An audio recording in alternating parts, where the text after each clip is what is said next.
Truc, a lively and intelligent young girl, unexpectedly finds herself entangled in a series of strange and terrifying events after the death of Viet, who had loved her obsessively. From haunting dreams, a shadow that follows her, to mysterious occurrences at school, Truc gradually realizes that Viet's spirit hasn't let her go. Can Mr. Kien help Truc escape this terrifying ghost, or will she forever face a love from beyond the grave? Stubborn male ghost chap 1. In a certain city, as the sunlight faded and the atmosphere turned chilly, layers of white clouds drifted across the sky, creating a tranquil and refined scene. The city's crowded streets and avenues transitioned to a cold gray hue, with leafless trees and frost-covered branches forming a bleak yet beautiful picture. There was an old high school located in the heart of the city. The 4-story school, with its modern architecture covered in winter snow, had classrooms arranged with desks and chairs close together, creating a cozy and intimate atmosphere. Under the fine white snow, students and staff moved around in thick coats and scarves, maintaining their energy and excitement. They enjoyed participating in extracurricular activities and events, playing snowball fights, building snowmen, and seizing every opportunity to appreciate the beauty of winter at school. One of them was Truc, an active and energetic girl who always brought joy to those around her. With her long black hair and bright eyes, Truc exuded radiance and positive energy. She was often seen with a smile on her face and her eyes always sparkling.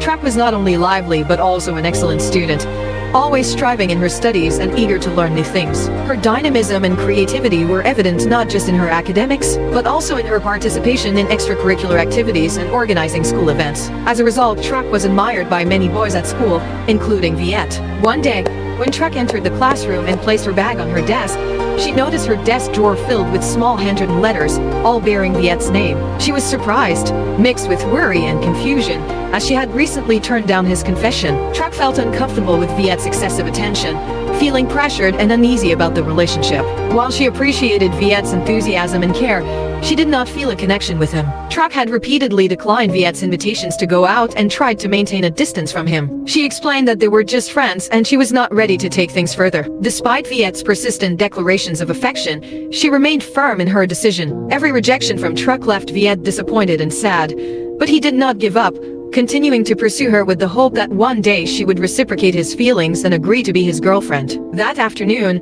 as Truc was leaving the school gate, she was stopped by a tall figure. Looking up, she recognized Viet standing in front of her with a bouquet of fresh roses. However, Truc did not feel surprised or thrilled. Instead, she felt a bit uneasy. Her heart already belonged to someone else, and Viet's gesture only made her feel more confused. "Truc," Viet said calmly but earnestly, "did you receive my letters? I don't want to bother you, but I want to tell you that you mean a lot to me. Could you consider my feelings?" Truc looked at the bouquet in Viet's hands with a polite but cold smile. She felt she needed to handle the situation as gently as possible. "I'm sorry, Viet," Truc replied calmly.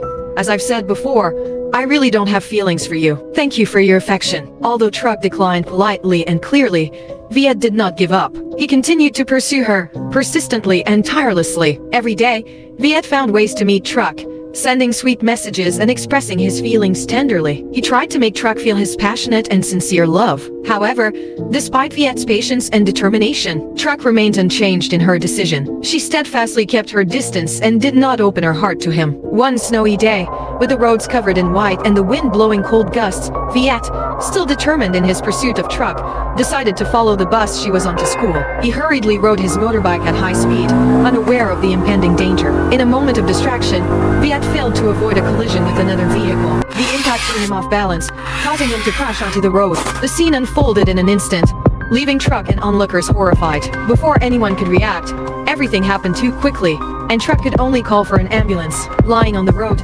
Viet felt pain and loss of control. He tried to get up but realized he couldn't move. His vision blurred from the pain and loss of consciousness, with the red from his body staining the white snow around him. Truc got off the bus and ran towards Viet, her heart filled with panic and concern. In his final moments before losing consciousness, Viet called out Truc's name. Somehow, he grasped her hand and gently asked if she would be his girlfriend. Truc's heart felt heavy, but she couldn't say a word. It wasn't a feeling of being moved or fear. It was because she had never seen anyone so stubborn, even at the brink of death. After the tragic incident, Truc was deeply affected and decided to take a week off school. She felt she couldn't continue as usual after such a horrifying event and needed time to cope and accept the reality. During her break, many friends visited Truc, offering comfort, sympathy, and bringing flowers and small gifts. Among those who visited was a special person, Mr. Kien, a young and dedicated teacher whom Truc had secretly admired for a long time. He was not just an educator but also a companion and a great source of support for Truc during this difficult time.